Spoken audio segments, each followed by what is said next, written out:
नमस्कार, राज की बात में आपका स्वागत है। कांग्रेस को ऐसा लगता है कि उसके खिलाफ केंद्रीय एजेंसियों का दुरुपयोग किया जा रहा है। राहुल गांधी, सोनिया गांधी, प्रियंका वाड्रा और इनके कई बड़े नेता जो कि किसी स्टेट के सीएम हैं, मंत्री हैं या फिर संगठन में बड़े पद पर हैं, सब लोगों ने मिलजुल कर ये बात कहनी शुरू कर दी है कि केंद्रीय एजेंसियों का दुरुपयोग किया जा रहा है। और यह दुरुपयोग कैसे हो रहा है, इसके भी कई सबूत मिल रहे हैं, सामने में सबूत है। और उसी के कारण ये लोग अंधों की तरह पीछे पड़े हैं केंद्रीय एजेंसियों के, क्योंकि इन्हीं केंद्रीय एजेंसियों ने पिछले 9 साल से 1,07,000 करोड़ से ज्यादा की कैश है जो जब्त किए हैं। यह 9 सालों का आंकड़ा है सिर्फ एक केंद्रीय एजेंसी यानी ईडी का। उसके अलावा इनकम टैक्स डिपार्टमेंट की बात करें तो यह तो 5 लाख करोड़ से ज्यादा की रकम होगी। यह सिर्फ कैश में नहीं बल्कि गोल्ड में भी है, सिल्वर में भी है, दूसरे जो अवैध तरीके से रखी हुई संपत्ति को सील किया जाता है। यानी अगर सारे केंद्रीय एजेंसियों को जोड़ दें तो इस बीच 9 सालों में कम से कम तो 10 लाख करोड़ से ज्यादा की रकम और प्रॉपर्टी सील की गई है। और यही दुरुपयोग है, क्योंकि ये जो संपत्ति है जिसका इस्तेमाल चुनावों में भी किया जा रहा था, ये कैश है जिसका इस्तेमाल इन भ्रष्ट नेताओं को, लोगों को पैसा बांटने के लिए, फ्रीबीज के लिए और फिर इसके साथ अपनी अय्याशी के लिए था। और उस पर केंद्रीय एजेंसियों ने जिस तरीके से एक्शन लिए हैं, बौखलाहट इस बात की है। अब बात राजस्थान की हो रही है, क्योंकि अब वहां पर चुनाव का समय आ रहा है। सोनिया गांधी, राहुल गांधी दोनों ही राजस्थान पहुंच गए अचानक से स्थितियां बदलने के लिए। जयपुर में मीटिंग हुई और मीटिंग के बाद सोनिया गांधी ने रिक्वेस्ट किया कि किसी तरीके से राहुल गांधी जब तक यहां हैं, रैलियों में गहलोत को, पायलट को, दोनों को साथ आना चाहिए। मुस्कुराते हुए दिखाने की कोशिश करो कि हम एकजुट हैं। अब समय कितना बचा है, 25 तारीख को चुनाव है, उससे 2 दिन पहले यानी कि 23 तारीख को शाम को चुनाव प्रचार बंद हो जाएगा। 16 तारीख से आगे 23 तारीख तक जो 6-7 दिन का समय है, उसमें 3-4 दिन राहुल गांधी के लिए दो और उसके साथ कम से कम मुस्कुराते हुए रहो। ये हमारी अपील है और इस अपील को मान लिया गया। अचानक से सोनिया गांधी का जो सांस लेने की समस्या थी वो ठीक होती दिख रही है, लेकिन इनकी अपील और सीबीडीटी का एक खुलासा, इन दोनों के बीच ऐसा कनेक्शन है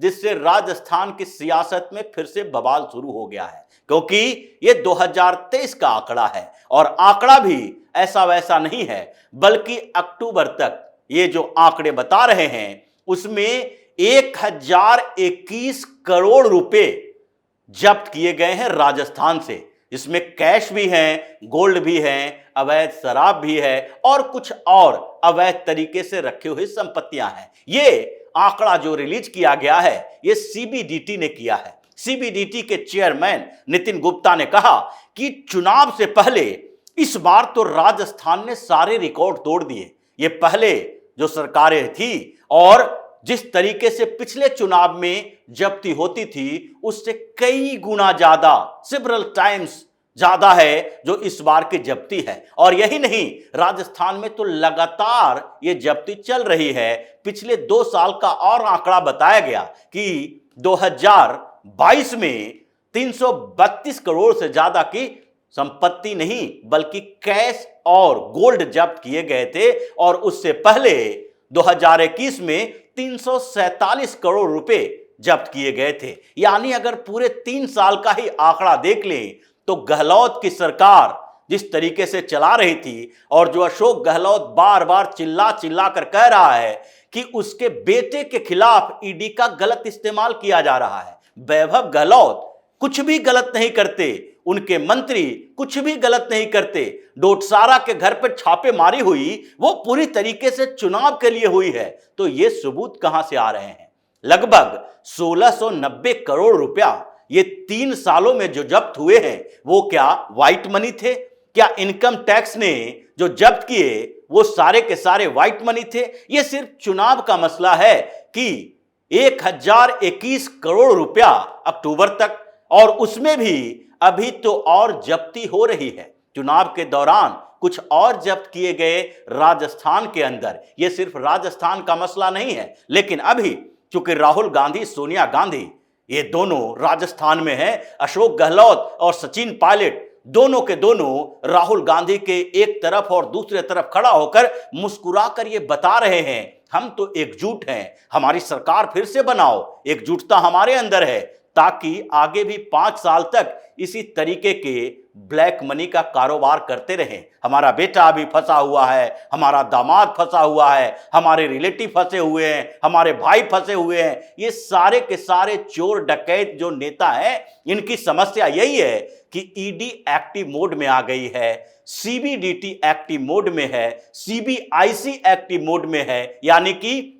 central board of indirect tax, central board of direct tax, ये सारे के सारे जो केंद्रीय एजेंसियां हैं जो इन ब्लैक मनी के कारोबार करने वाले लोगों को जकड़ के रखी है, यही इन लोगों की समस्या बनी हुई है। चाहे ईडी हो, सीबीआई हो, सीबीडीटी हो, आईटी हो, सीबीआईसी हो, ये सारी केंद्रीय एजेंसियां अभी भ्रष्टाचार के मामलों की जांच भी कर रही है और एक नया सर्विलांस सिस्टम भी शुरू किया है। यह सर्विलांस सिस्टम यही है कि अगर आपके आसपास कोई भी ऐसे संदिग्ध परिस्थितियां, संदिग्ध पैसे, संदिग्ध गोल्ड रखने वाले लोग, संदिग्ध व्यक्ति जो कि बैग में सामान लेकर जा रहा है, उसका इंफॉर्मेशन दीजिए, आपको इनाम भी दिया जाएगा। और इसका जबरदस्त असर हुआ राजस्थान के अंदर। जो बात 1021 करोड़ की जा रही है, उसमें कई लोगों का साथ है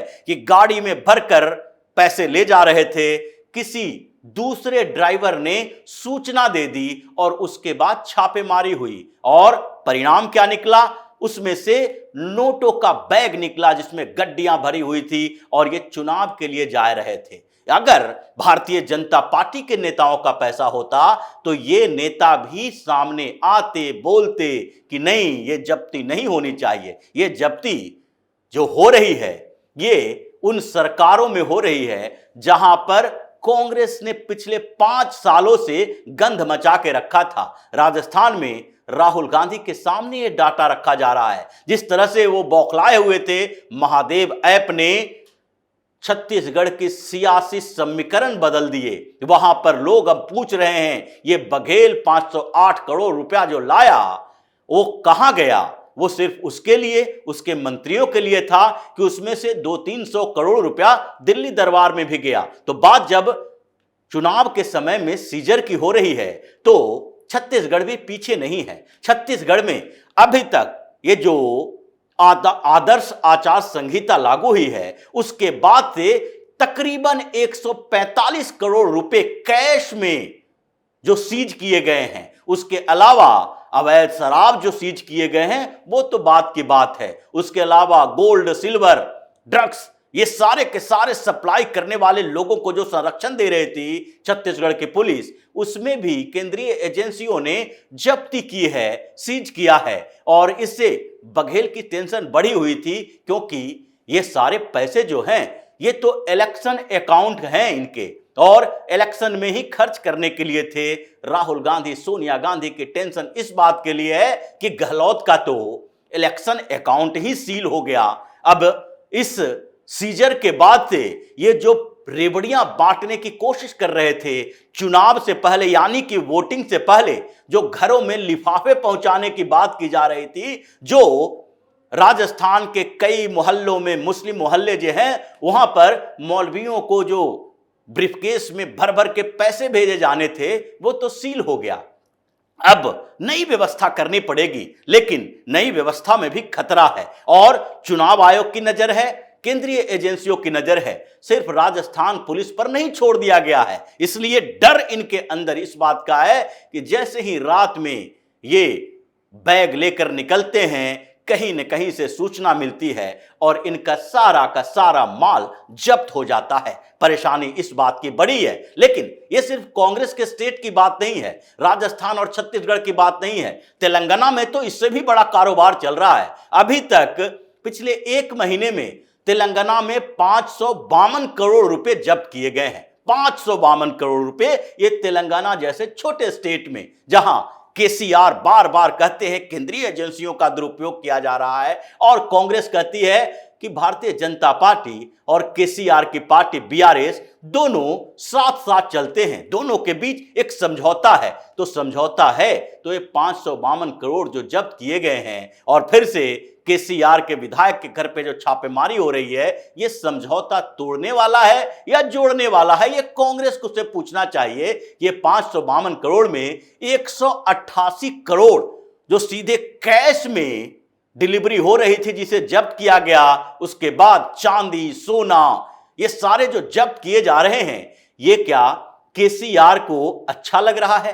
केसीआर भी भारतीय जनता पार्टी पर आरोप नहीं लगा रहे। मतलब ये विपक्षी पार्टियों के नेता, ये सारे के सारे जो मिले हुए हैं केंद्रीय एजेंसियों का दुरुपयोग करने की बात कर रहे हैं। इन लोगों की तकलीफ इस बात की है कि अब तक जितने जो छापेमारी हो रहे हैं, उन छापेमारी में जिन बिजनेसमैन के पैसे जब्त हो रहे हैं, वो भी तो इन्हीं के फंड देने वाले हैं।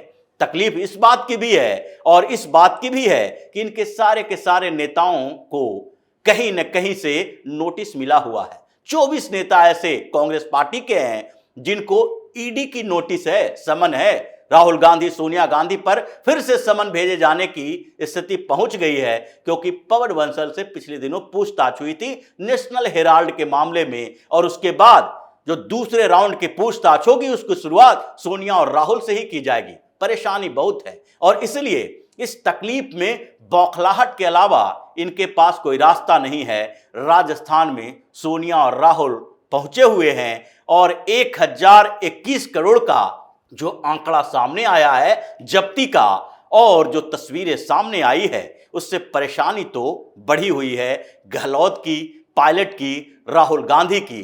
क्योंकि जिन सभाओं में जाते हैं वहां लोग मुस्कुराते हैं उन तस्वीरों के साथ, मोबाइल देखकर, उन आंकड़ों को देखकर। और यही वजह है कि राजस्थान में सरकार बनाने की बात तो छोड़ दीजिए, जो बुरी गति होने वाली है कांग्रेस की, उसके बाद राहुल गांधी और सोनिया गांधी फिर दोबारा राजस्थान लोकसभा चुनाव से पहले भी प्रचार करने के लिए जाने के लिए कतराएंगे, क्योंकि स्थितियां बहुत ही खराब होने वाली है।